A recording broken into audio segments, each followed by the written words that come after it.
I ain't gonna let the people frisk me if I'm dirty, homie. A nigga never touch me, I got that dirty on me. Don't be afraid to venture over the bridge. I'm Thoro, in every borough. My name be ringing. 1, 2, 3, let's go!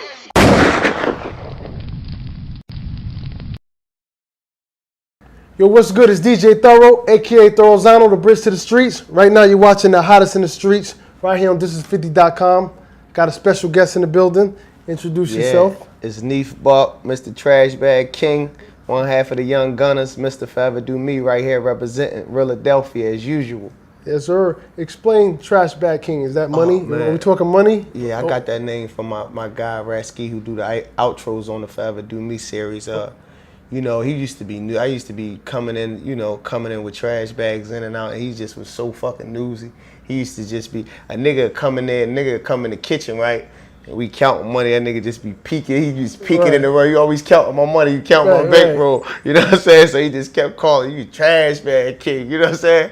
So I got that name back in the days when I was, moving around with them trash bags. So that has nothing to do with, that's not Rockefeller money. That's just nah. Oh, okay, I thought that was Rockefeller money. That was a little bit before rock, and when shit kind of broke apart, we had to figure it out before I knew I was gonna go hard again with the music. Right. You had to go back to the grind and figure it out. All right. So speaking of going back, let's go back to your origins. Obviously, you was a part of Rockefeller. Exactly. The whole that's state. forever. That don't go you still got the chain, right? Ring. That's forever. I don't want to mess up my mic or nothing. I need one of those. Yeah, this the championship ring. This don't go nowhere. You know what I'm saying? Absolutely, right. without a doubt. Let's go back to the Rockefeller days or whatever. How did you and Chris meet personally? Well, I'm originally from West Philly. Okay. So I was inspired by most of the artists that came from West Philly. At this time, late 80s, early 90s. I don't want to seem like I'm old, but late 80s, early 90s. Right. I just was advanced. I came up the step early. Right. But I'm from this block Schoolie D is from. PSK. Yeah, original gangster rapper. Those who don't know Schoolie D, I know they seen the movie King of New York. He did the whole fucking soundtrack. Right. You know what I'm saying? Every time, anything that going on King of New York, Schoolie D talking. Exactly. And Cool C. Shout out to Cool C on Death Row. What about right Steady now. B? Steady B, the youngsters, all of them came from West Philly. So when I moved up to North Philly, up to Nicetown, I was rapping. And I was rapping at an age that was so young, and the shit that I was talking about, it got people attention. Like, it wasn't nobody in that neighborhood doing the shit and saying the shit that I was saying at the time. So it got Chris attention. You know what I'm saying? I was in middle school with him at 6th grade when I moved up there or whatever. Right. So, and he used to hit the beats on the tables in the lunchroom, and he liked it, the attention. I think he liked it, the attention it got me. Right. You feel what I'm saying? And the bitches and the niggas, everybody was fucking with me. You know what I'm saying? On that tip. And one day I took him to my crib, wrote him his first joint. You know what I'm saying? We used to spit it for everybody. People used to love it. Right. And then every day walking home from school, he had a new verse after that. He just started writing. So you originally started writing for him, and that kind of got him into learning format of lyrical content, how to write bars or whatever. And then I was moving around a lot, because I moved around a lot in Philly, West Philly, and North Philly, and I knew a street guy, that knew another guy that was taking people named Stevie G, that was taking everybody up New York, getting them deals at the time. Right. A guy named Stevie G. You know what I'm saying? He had parts in Beanie Siegel, Eve. Everybody that was getting signed, Most Wanted, all the people that was getting signed at the time when Matt kicked in the door. You know what I'm saying? So I met him, and I spit for him. He loved it. Then I was like, yo, I got a partner, because me and Chris just had that chemistry, because we was friends and we was hanging out every day. So we just knew each other verses. We would bounce off each other. You know what I'm saying? And like, wasn't no young guys at that time out like that. That was official. How did you all get to Jay-Z? Because at that time, Jay-Z was the biggest hip-hop artist in the world, period. And that's not easy. We met him a week or two right before he left for Hard Knock Life tour. So this had the 4 million records. So this was his time. You know what I'm saying? And popping. Well, like I said, the guy Stevie G, he had co-managed Beanie Siegel. Okay. You know what I'm saying? So once he put Beans in the door, once Beans got in the door, everybody wanted somebody from Philly. The way Beans came through, authentic, super solid, everybody wanted somebody from Philly. Okay. And niggas was getting deals left and right at that time. After that, you feel what I'm saying? So he started building his relationships. He brung us up there. So they was like, God damn, like, these young niggas talking like this and they moving like this. It's like, it might be something behind this. Right. So Jay, Biggs, and Dame, all three of them was in the office at this time. Like this was like, early. Right. And they told us to come back in a week. They said come back in a week with 5 songs. Okay. It was like, we love y'all to death. We don't want y'all to go nowhere else. Right. Come back. And I don't know if they thought we wasn't writing this shit or what was going on. First of all, and they wasn't talking about going to the studio and recording 5 songs. We came up there 5 days later and performed 5 songs that we had just. So hold on, let me stop you there. So before you did that, what did you spit? You bars, you just spitting bars. Bars. That's all what it was. Okay. That's how you got your record deals in my back era, then. in my time. Unfortunately, not now. Yeah, all bars. That's all they respected. And then sometimes you would go to these places and rap. Like I remember one time we went and rapped for Puff, and he had a group that he had signed. It wasn't the Hood Fellas, was it? I ain't sure. It was a group in there. Right. But we end up having it out. Because once you in there spitting with other people that spit, right, man, Puffing them switch sides, they was on some Philly shit, man. I promise you, man. On everything I love, man. I think these guys was from Harlem, man. On everything I love, no bullshit. From Harlem? I don't know who that would be. I think it was like 3 of them. Yeah, I don't know who. It was like 3 of them. Yeah. I think one of them was from Harlem, if I'm not mistaken. Was it G-Dep, was it? No. Okay. I know. It was a group that never really came out. Like only people I know Puff had that was right on the roster, but never really made it was the Hood Fellas, and they were from Brooklyn. How about Jay Mills? No, I know them guys. You know what I'm saying? They made a little spark. You know what I mean?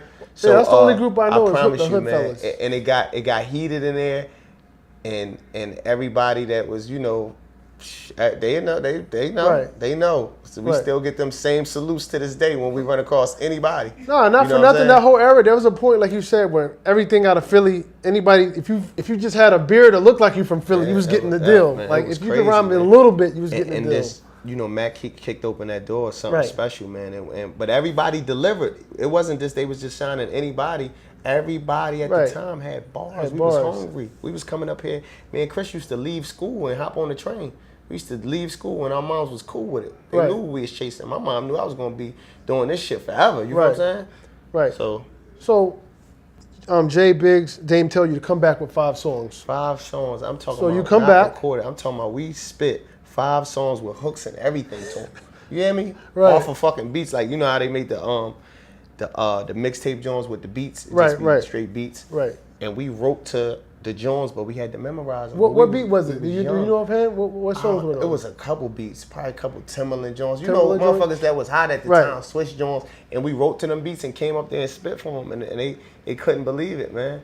And I remember a time, it was funny because we never really had management. All we had was street guys that we knew from our neighborhood that had a bag. That had a bag, right. You know what I'm saying? That just knew how to maneuver the V, right. Maneuver the V. And this management that we had at the time, because when Stevie G took us up there, he was trying to get like a label deal. He was trying to get like a label situation because he had artists that was getting signed. So he was trying to get his own shit popping. You know what I'm saying? He had a company called Against Our Lives.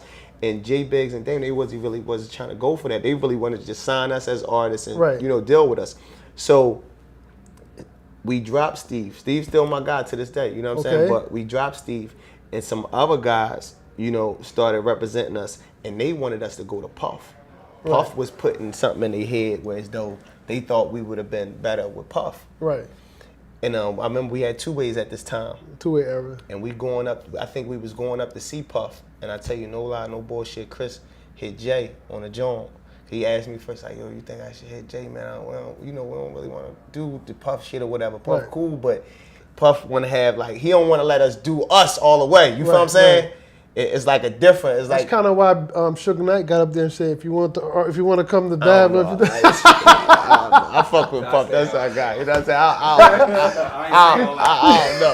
I'm just saying. I mean, that's kind of representation of what was going on.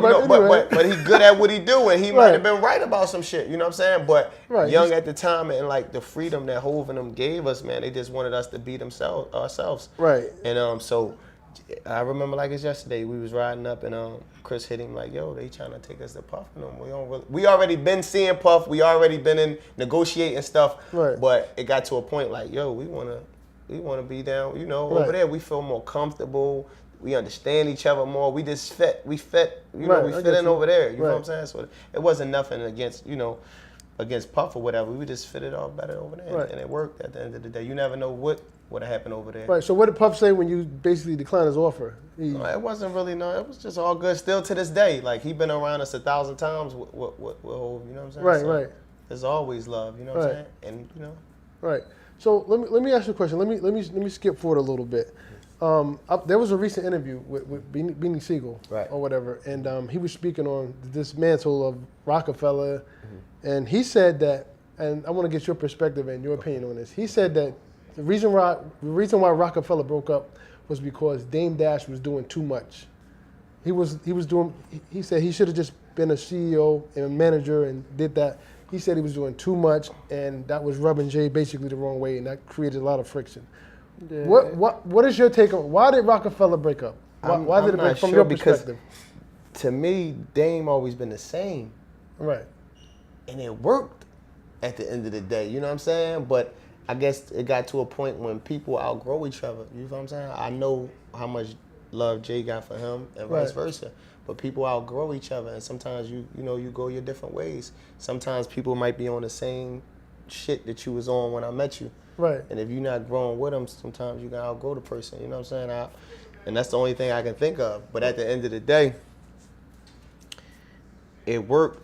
Everybody made money. Right.